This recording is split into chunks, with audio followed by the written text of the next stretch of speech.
Assalamualaikum warahmatullahi wabarakatuh. Sahabat sekalian, pada kesempatan kali ini kita sama-sama akan membahas ya bagaimana caranya mencari jurnal untuk program studi manajemen pendidikan Islam. Jadi yang perlu disadari betul pertama bahwa eh, ini ditanya di masing-masing ya, di prodi apa ya, di prodi apa kita sekarang sedang belajar. Nah, sedang ngajinya ini di prodi apa ya? Nah, kalau sudah sadar bahwa kita sekarang berada di prodi manajemen pendidikan Islam, nah sekarang saya mau ngajak ini, bagaimana caranya ya, supaya sahabat-sahabat ini nanti menemukan judul untuk tesis ya di MPI S2 ini. Nah, nanti bisa dipertajam lagi. Ya, misalnya, Pak, saya peminatannya di MPAUD, Manajemen Pendidikan Islam Anak Usia Dini misalnya. Ya, berarti lebih fokus lagi. MPI-nya MPAUD, gitu ya. MPI-nya yang lebih fokus ke Manajemen Pendidikan Dasar dan Menengah Islam. MPI-nya Manajemen Pendidikan Tinggi Islam. MPI-nya Manajemen Pendidikan Al-Quran gitu ya. Nah, gitu ya. Jadi lebih spesifik. Nah, caranya bagaimana? Pertama berarti di rumah MPI ini kita perlu sadar betul karena itu penelitiannya kunci dulu batas MPI supaya pencarian tidak melebar. Apa wilayahnya?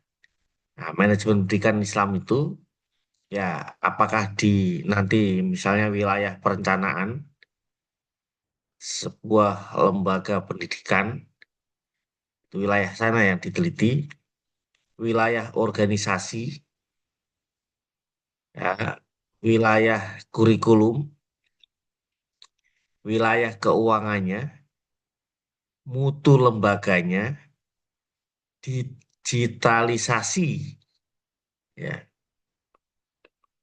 di lembaga itu, pemasarannya, SDM-nya atau yang lain. Jadi luas nih MPI. Jangan khawatir kekurangan judul. Wah, saya selama ini ketemu rata-rata judulnya kan ya seputar yang seperti yang sahabat-sahabat baca di perpustakaan itu ya. Nah, sekarang saya mau mengajak untuk lebih mempertajam lagi. Jadi, kunci dulu batas MPI-nya. Nah, jadi saat mencari jurnal, pastikan kata kunci yang MPI tadi selalu menempel pada fungsi manajemen lembaga pendidikan Islam. Atau boleh nggak kalau misalnya saya lembaga manajemen lembaga pendidikan secara umum? Boleh. Walaupun nanti ada implikasi teori yang digunakan tentu berbeda ya. Tapi boleh. Nah, karena ini di lembaga pendidikan Islam, bisa ke madrasah, pesantren, sekolah Islam itu bisa SDIT, ya, perguruan tinggi keagamaan Islam, rumah Quran, rumah tahfidz, pesantren, dan lain sebagainya lah ya. Tapi sekali lagi ya, boleh dilakukan di SD, ya, SMP, SMA, perguruan tinggi non keagamaan Islam, walaupun berimplikasi pada eh, penulisan berikutnya, termasuk teori yang digunakan. tadi ya bisa mutu, SDM, kepemimpinan, layanan, kurikulum. Ini kan tapi dipandang sebagai objek manajemen. Ya, keuangan, pemasaran, digitalisasi, tata kelola, akreditasi, budaya organisasi, manajemen perubahan dan sebagainya. Nah, kalau artikelnya hanya pembelajaran PAI di kelas, ini yang sering ya, tanpa aspek pengelolaan atau organisasi, biasanya lebih cocok untuk penelitian pendidikan agama Islam. Jadi di prodi PAI, bukan prodi MPI, gitu ya. Ini supaya jelas, gitu ya. Oke, kita lanjut. Nah, setelah tadi ngunci MPI-nya, buat peta kata kunci boleh berbahasa Indonesia, boleh berbahasa Inggris, berbahasa Arab, atau both of them, entah bahasa Indonesia dengan Inggris, Indonesia dengan Arab, atau Inggris Arab, atau tiga-tiganya. Ya, nanti kata kunci ini sebelum membuka database. Nah, ambil satu isu inti, ya, tadi isu-isu yang tadi ya, entah mutu, jadi manajemen mutu, SPMI-nya, TQM-nya, Total Quality Management, atau budaya mutu dalam bahasa Indonesia. Kalau bahasa Inggris misalnya kata kunci digitalisasi, ya, science, satisfaction, puasan pelanggan, e-office, atau service quality atau satisfaction trust, layanan dan kepuasan. Tapi sekali lagi nanti dipandang dalam konteks manajemennya atau pengelolaannya. Di pemasaran bisa branding position, ya, di- bisa di apa digitalisasi itu bisa sistem info akademik, office misalnya, digital transformation, office edutech governance misalnya, di SDM, engagement, ya, dan seterusnya. Cari kata kunci itu. Bisa eh, manajemen kinerja guru. Cari apa yang sahabat-sahabat minati. Saya pengen meneliti di sini. Atau misalnya ketika di pertemuan sebelumnya, saya meminta sahabat-sahabat ini pergi ke lembaga-lembaga pendidikan, mendengar. Jadi eh, apa istilahnya belanja masalah. Kalau istilah istilah negara itu kan belanja masalah gitu. Nah itu dari situ nanti menjadi kata kunci yang bisa sahabat-sahabat cari untuk membuka database jurnal. Nah, jadi ini contoh klaster kata kunci EPI. Di mutu itu bisa manajemen mutunya, SPMI-nya, TGM-nya, penjaminan mutu, continuous improvement, quality management, internal quality assurance misalnya. Di kepemimpinan itu bisa kepemimpinan transformasional, kepemimpinan instruksional, kepemimpinan spiritual, ya, servant leadership misalnya. Atau di SDM ya, bisa manajemen kinerja guru, rekrutmen, kompetensi, pelatihan, dan seterusnya. Jadi banyak variabel yang bisa sahabat pilih. Sekali lagi banyak ya, jangan em, merasa bingung. Nih contoh, ini ini baru sebagian ya, ini baru sebagian. Bisa lebih banyak lagi. Nah, langkah ketiganya, nah, baru pilih mesin pencari jurnal yang sesuai dengan konteks MPI. Kalau di awal kemarin saya minta misalnya tahap pertama itu di Google Scholar, ya, dicari Google Scholar, cari eh, tadi kata kunci tadi. Nah, sekarang meningkat, jadi pelan-pelan ya meningkat. Jadi kalau mendengar video saya, misalnya ini video yang diunggah kapan, gitu. Bisa jadi unggahan setelahnya, nah itu menambah unggahan sebelumnya. Karena saya ingin mengajak kepada sahabat-sahabat sekalian ini untuk improve ya, terus berkembang. Ya, jadi kok kemarin Pak Sundaji misalnya hanya menyampaikan ini, sekarang kok beda gitu ya, bertambah. Ya, bertambah itu bukan bukan ya ya beda, beda tapi nambah gitu ya. Jangan, saya tidak mengatakan tidak beda ya beda, ya beda betul beda beda beda, tapi nambah gitu. Nah, ini banyak deh. Mesin pencari jurnal itu banyak. Nah, misalnya untuk kalau di Kementerian Agama itu punya Muraref, ya. Kalau di indeks jurnal yang open access itu Dwatch, ya. Jadi ada itu juga banyak model-model jurnal ya. Ada Sinta, ya, sistem informasi terintegrasi. Oh itu sister ya. Diplesetin dikit. Ada Garuda, ya. Nanti ada lagi yang ya macam-macam, banyak sekali ya. Yang internasional itu juga banyak. Nah ini silakan dicari. Nah, kemudian gunakan rumus query agar hasilnya tepat sasaran. Nah, query itu apa? Nanti saya jelaskan ya. Ah, ah. Jadi misalnya konsep manajemen, terus tambahin kata N, kemudian lembaga atau N, kemudian outcome-nya apa?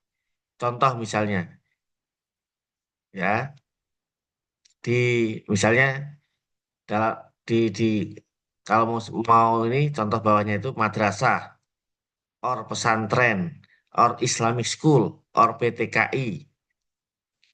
Itu bisa ditambahkan untuk menajamkan pencarian lembaga Islamnya tadi ya. Contoh query yang saya pakai itu, misalnya tadi ya konsepnya mencari manajemen mutu, N ditambah madrasah or pesantren misalnya gitu, N SPMI or TGM. Jadi salah satu lah supaya lebih spesifik tadi ya. Dan seterusnya ini contoh-contoh supaya sahabat-sahabat ini nanti tidak bosan silakan dibaca ini. Jadi ini ada contoh-contoh yang saya sampaikan di sini bisa dibaca sendiri, dilihat nih. Tips cepat supaya tidak tenggelam. Pakai tanda kutip untuk frase. Ya, tadi ya, misalnya konsep yang dicari apa? Manajemen mutu, tanda kutip aja. Koma, service quality. Jadi bisa ini cari di jurnal-jurnal yang saya sebut tadi. Langkah kelimanya, lakukan penyaringan. Dua tahap.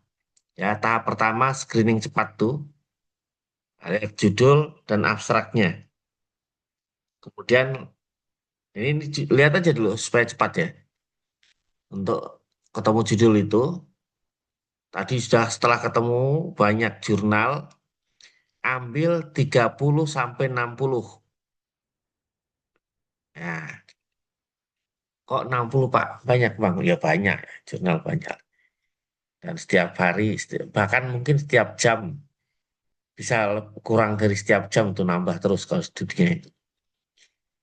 Nah, setelah ketemu, ya tadi kata kuncinya, setelah ketemu, baru cari ada nggak unsur manajemen atau tata kelolanya. Nggak ada, buang. Ya, lihat setting lembaga pendidikan apa enggak. bukan, buang, misalnya gitu ya. Ada variabel, variabelnya jelas nggak? Ada, oke. Kalau nggak ada, buang, ya. Kalau misalnya kan tadi sahabat-sahabat mau mencari yang Islam misalnya. Kalau terlalu jauh dari konteks Islam, nah, buang. Kecuali kalau tadi ya mau pakai teori umum. Nanti dari 60 tadi terkurangi lagi. Nah, baru di tahap keduanya. Ya, misalnya dari tahap kedua ini nanti cari. Kalau mau kuantitatif, yang layak ya, yang layak untuk tesis itu tentu bukan dua variabel X dan Y juga. Cari yang ada variabel interveningnya, variabel eh, penyambung ya, atau menggunakan variabel yang lain X, Y, Z misalnya gitu ya. Nah, cari yang indikatornya lebih jelas. Cari yang metodenya cocok dengan rencana kita. Nah, setelah ketemu, nah, baru dianalisa dari sekian banyak jurnal itu, bagian mana yang kemudian belum dibahas. Istilahnya celahnya. Kalau di video saya kemarin ada gambar, ingat ya, gambar jembatan itu ya. Ada celahnya, jembatan yang nyambung itu. Nah, celah itulah yang nanti kita isi. Nah, tinggalkan artikel-artikel yang istilahnya red flag gitu ya. Sulit dilacak reputasinya. Website jurnalnya tidak jelas. Editor, editorialnya atau peer review-nya tidak transparan. Nah, tinggalin lah yang gitu-gitu. Cari jurnal yang kredibel saja. Yang punya reputasi bagus. Ya. Nah, langkah keenam, tadi cek kualitas jurnalnya. Hindari jurnal yang abal-abal. Termasuk nanti ya. Kalau misalnya sahabat-sahabat ini mau mengunggah artikel-artikel penelitian, ya cari jurnal yang punya reputasi bagus. Ada yang kemarin begini, ini sering juga muncul kalimat-kalimat. Pak, kenapa kan ini penelitian-penelitian saya, kenapa harus eh, dipublikasikan di jurnal, saya bayar lagi gitu ya. Ada yang bayar. Nah, pertama saya mau sampaikan, tidak semua jurnal berbayar. Ya, ada juga jurnal yang ketika mempublikasikan karya kita tidak berbayar, gratis ya, nol, betul-betul nol. Ada. Nah, biasanya jurnal-jurnal seperti ini punya anggaran yang cukup, ada pendana yang cukup. Nah, kalau jurnal itu tidak ada yang mendanai diri sendiri, dari mana hasilnya? Nah, analoginya begini, saya kemarin ya dapat ilmu bagus itu. Buat analogi misalnya, kalau kita ini artis baru misalnya gitu ya, artis baru yang belum terkenal, nah kemudian punya lagu-lagu baru yang lagu-lagunya itu belum banyak dikenal orang gitu misalnya. Nah, kalau kemudian lagu-lagu itu pengen dikenal banyak orang, bagaimana caranya? Ya, kita sewa IO ya, event organizer ya, yang mengelola satu satu event gitu.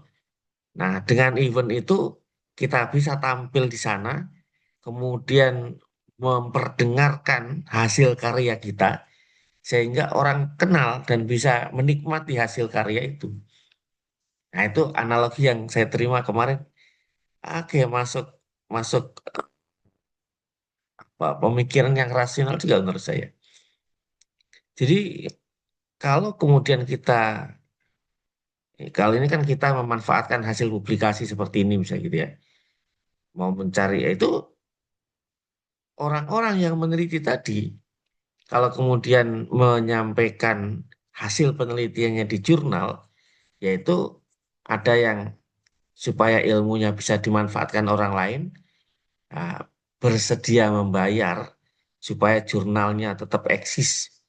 Ya, jurnal-jurnal yang bagus tetap eksis, bersedia membayar. Atau mencari jurnal yang memang sudah ada pembiayaannya, entah oleh lembaga tertentu atau oleh negara dan sebagainya, sehingga gratis dia. Monggo silakan ya. Oke, cari jurnal yang bagus lah. Kemudian gunakan teknik snowball.